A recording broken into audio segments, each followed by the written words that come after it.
Good evening, good evening. Balik na po ta sa itong programa karon. Naata sa Hebrew.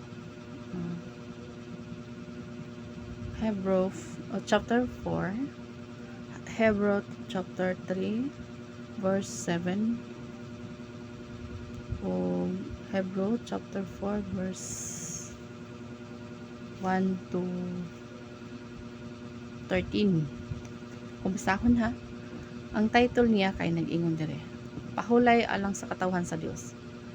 Busa miingon ang Espiritu Santo kon makadungog kamo sa tingog sa Dios karong adlaw. Ayaw paggahi ang inyong kasing-kasing. Sama sa pagsukol sa inyong katigulangan batok sa Dios. Sa adlaw sa pagsulay didto sa kamingawan.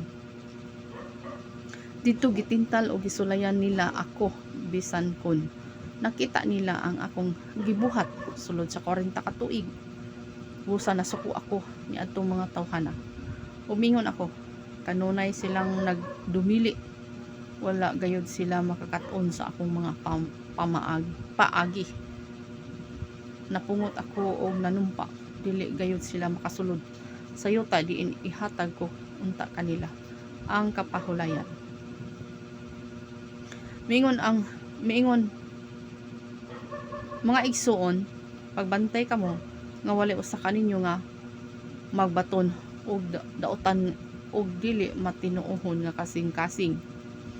So ato ni nga no, maunya kini ang hinungdan nga mobiya kamo sa buhi nga Dios. So ato ni nga isa-isa ho no, ari sa kutob sa child isa. So kapahulayan sa katawhan sa Dios. No, kinahanglan nga ang atong dili kita musukol ngadto sa Ginoo o kinahanglan nga ang mapamaagi sa Ginoo ang mamakaton ta niini, no? Ang sa pamaagi sa Dios nga makatuon ta atong i-apply sa atong kinabuhi, no? O dili ta magdumili sa mga ipabuhat sa Dios kanato, no? Kay aron ng Dios dili masuko kanato. Nya niyon po siya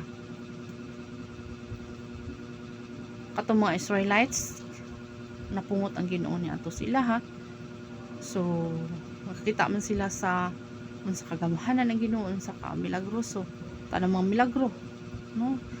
Daghan kay mga milagro gipakita sa Ginoo sila ha. So mao na nga gihurot sila patay dito kay dili matinuohon nga kasing-kasing o disobedient sila o kanunay silang magbagulbol. So sana nga pamaagi mga higala dili din na maayo. Yung arita sa kabubuton sa Ginoo. Mag-prayer ta kanunay na unsa may kabubuton sa Dios, mao ay atong matuman, no? Og unsa giingon diri sa Dusi, magbantay kita makabaton kita og dili kita makabaton og daotan nga kasing-kasing. Dili kita makabaton og daotan og di na to huptan ba ang daotan og dili pud ta mag pagahis tong kasing-kasing, no? Kaya kinahanglan matinuohon ang kasing-kasing sa pulong sa Dios. Kinahanglan atong tuuhan ng pulong sa Ginoo. Basin mo ako ni hinungdan mo biya kamo sa buhi nga Dios. So inana no, kung dili ka matinuohon sa pulong sa Ginoo, may tendency nga mabulag ka, no? Nga mobiya ka sa Ginoo pero prayer ta kanunay na Lord tabangi ko, Lord no, unya unsa giingon diri 13 pag dinasigay hinuon kamo sa matag adlaw samtang may gitawag pa nga karong adlaw.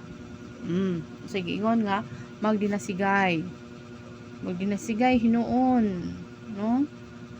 Nga sa matag adlaw, no? Sa matag adlaw samtang may gitawag pa og adlaw, no? samtang may gitawag pa nga adlaw. Karong adlaw aron walay usa kaninyo nga mahimong masinupakon tungod kay nalimbungan sa sala. No, kinahanglan dito malimbungan sa sala. Kay kitang tanan kauban ni Kristo kun magpadayon kita nga lig-on sa atong pagsalig hangtod sa katapusan. So ang atong pagsalig sa Dios, ya di ina mo inclinar no, kinahanglan na mutubo pagsalig sa Ginoo. Kinsa bay nakadungog sa tingog sa Dios o misukol kaniya?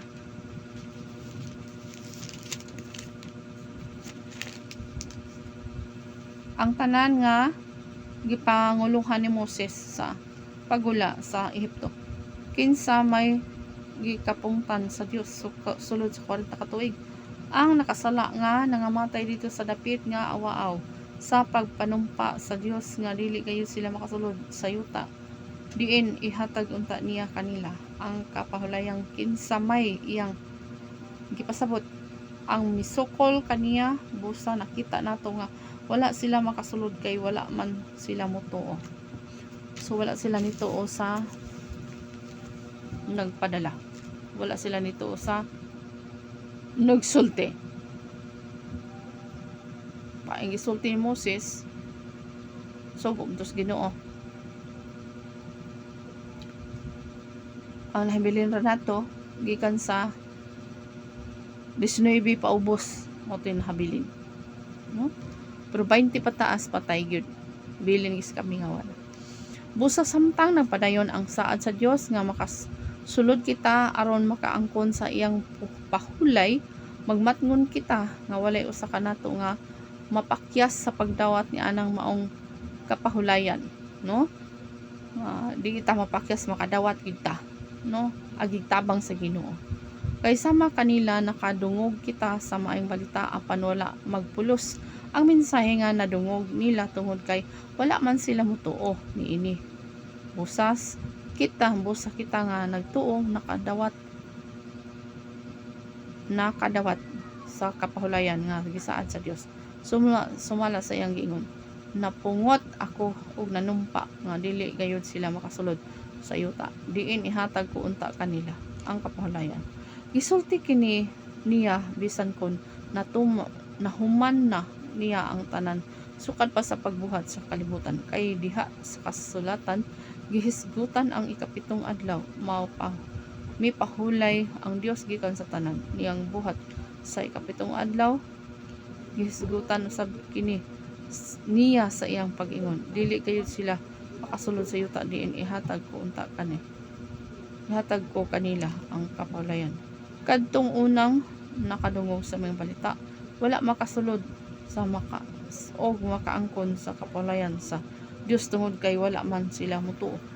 Busa may pipila di ay nga makasulod og makaangkon sa kapahulayan sa Dios. Og nagtagal siyag adlaw nga ginganlag karong adlaw. Nagsulti siya niini tapos ang daghang katuigan pinaagi ni David diha sa kasulatan nga gihisgutan na.